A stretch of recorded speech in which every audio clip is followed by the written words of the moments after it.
the unemployment rate is in the double digits.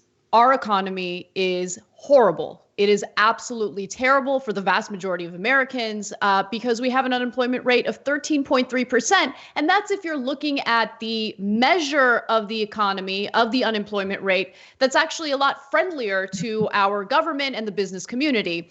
But since economists were expecting a 20% unemployment rate, the new jobs numbers that were just released by the Labor Department make everyone who's elite think, oh, wow, this is cause for celebration. It's only 13.3% unemployment, the unemployment rate. Now, the numbers are actually higher for African Americans. Their unemployment rate stands at 16.8%.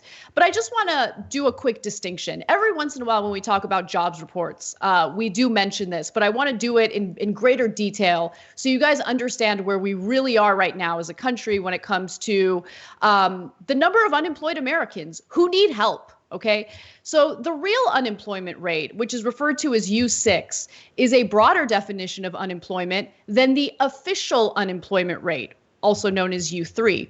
The U6 or real unemployment rate includes the underemployed. That means people who want full-time work, but they can't find it. The marginally attached and discouraged workers. In May of 2020, it was 21.2%.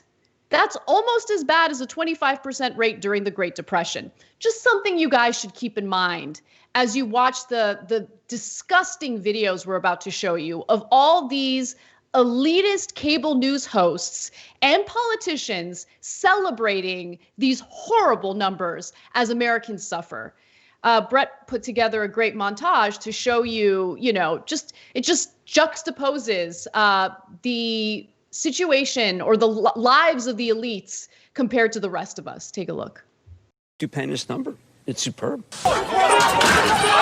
I'm stunned. I'm happy. I'm doing cartwheels in my living room right now.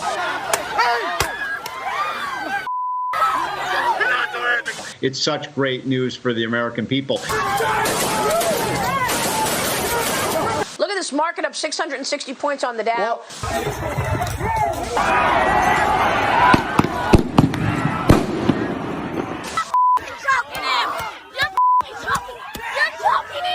Hopefully George is looking down right now and saying this is a great thing that's happening for our country. So the people who get paid multi-million-dollar salaries to lie to the American people on a daily basis, Cenk, think that this economy is great. I mean, we're experiencing a double-digit unemployment rate, but they're making good money. The Dow's up, everybody. Everything's great. Maria Bartiromo is the most useless hack imaginable, okay? And I'm going to tell you a little bit about how much money she makes to be a useless hack in just a minute. But for her, to share her joyous commentary about where we are as a country right now when it comes to the economy is just so pathetic and completely disconnected from the realities that the vast majority of Americans are experiencing right now.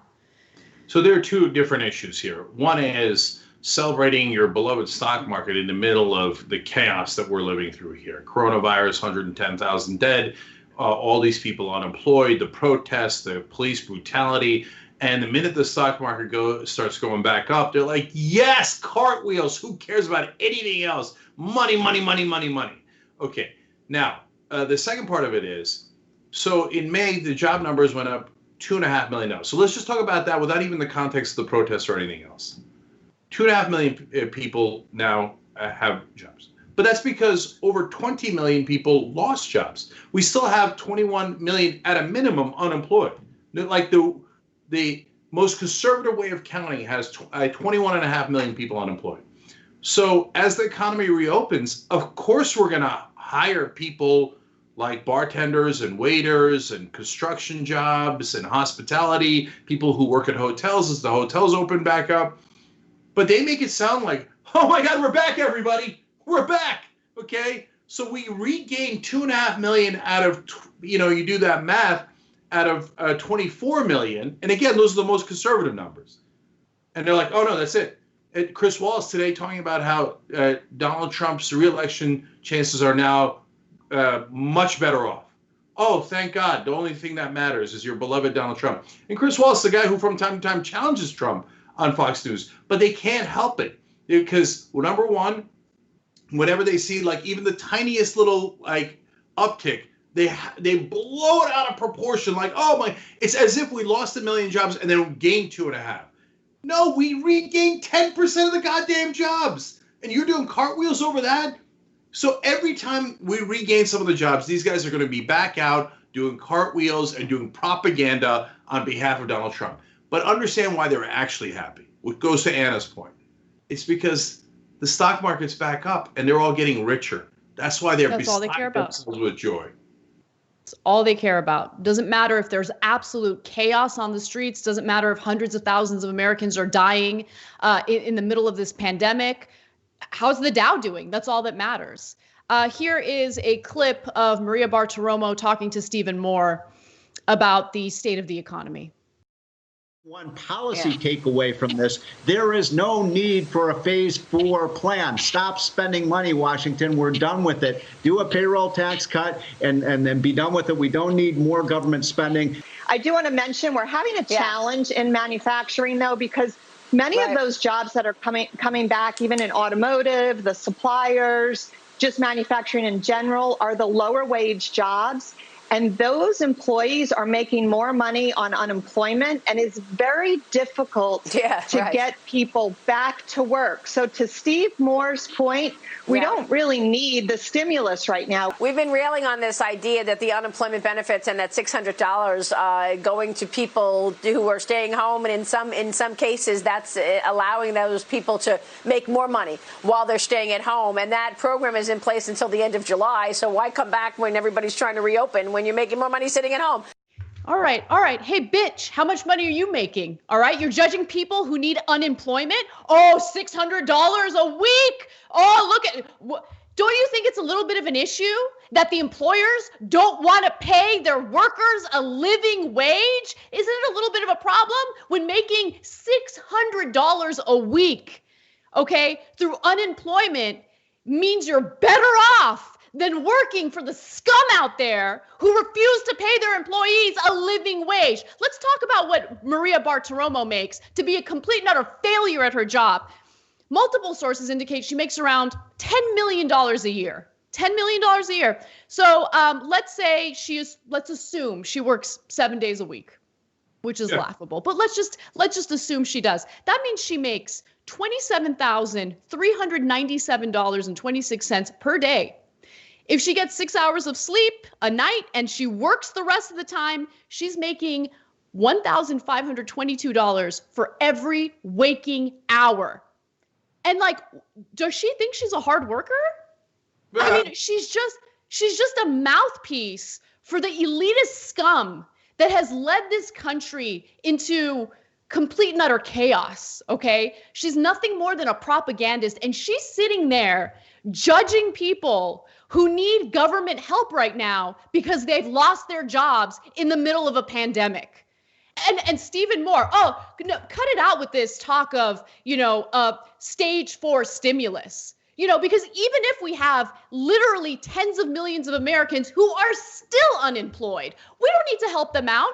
You know what? I have a better idea. Why don't we help out these businesses by cutting their taxes further? Let's cut the very taxes that help fund incredibly important and popular government programs like Social Security and Medicare. These people are goons. We need them out. We need them out of the media. We need them out of politics. We need to change this entire system because it's not working for us. Okay. All of us in one way or another. Okay. If we're not part of this elitist class, have a knee to our necks. I can't take it anymore. Listen to them judging people and for having to take unemployment and choosing to, maybe sit it out and wait to see if they can find a job that pays them more than unemployment does. It makes me so furious and angry, Cenk. I can't take it anymore. I just can't. So there's one part I disagree with you about. She is doing her job. Her job is to be a mouthpiece for the rich and powerful. That's why they pay her so much. That's why the media jobs pay so much for a number of reasons, but one of them is because the media is so important in brainwashing people. Remember, average American worker is a bum, and if you give him an incentive not to work, he'll take it. That's why they're so genuinely surprised. They're like the Bartiromos and the Stephen Moore, they're like, they went back to work? Oh my God, we thought they were just gonna take the unemployment money and sit on their asses because they're all bums, right? Average American worker, you're never gonna work, right? So when people are like, oh my God, you're rehiring me, I'm immediately going back to work. These clowns are shocked because they really thought we're all bums, that we chose not to work. They got fired. They got fired. They didn't choose not to work, you idiots. But they're paid to do that propaganda because as they're having a conversation about the economy and the stimulus bill, notice that they're talking about and assigning blame to the average American that got laid off and having a conversation about $600. But meanwhile, at least 8 out of the $9 trillion, including the Fed expenditures in the stimulus bills and the bailouts, went to the largest corporations and private equity companies in the world. But they have no segments on that. See, that's not an accident. It's not because they're not doing the news well. It's because they're doing their actual job really, really well, which is propaganda. And conservatives are urging Trump to avoid any talk of economic relief for average Americans. Of course, not like he was actually considering it anyway. And then finally, since we're speaking about Trump, let's go to his ridiculous press conference. President, why don't you have a plan to systemic racism? President, why haven't you laid out a plan to address systemic racism? I'd like to sign this bill. This is a very different thing. And by the way, what's happened to our country and what you now see, it's been happening, is the greatest thing that can happen for race relations, for the African American community, for the Asian American, for the Hispanic American community, for women, for everything. What's your plan? Because our country is so strong, and that's what my plan is. We're going to have the strongest economy in the world. We almost are there now. Black unemployment went up by 0.1%. Asian American unemployment went up by 0.5%. How is that a victory? You are something. It's a coward, complete and utter coward. Can't answer a single question because he's been a phony his entire life. White unemployment went down. Black unemployment went up. And to be fair, the white folks back in jobs. That's great news. I'm happy about that. I want everybody else to join you. But it was also the lowest paying jobs. So there's a lot of smoke and mirrors here. Don't believe the hype.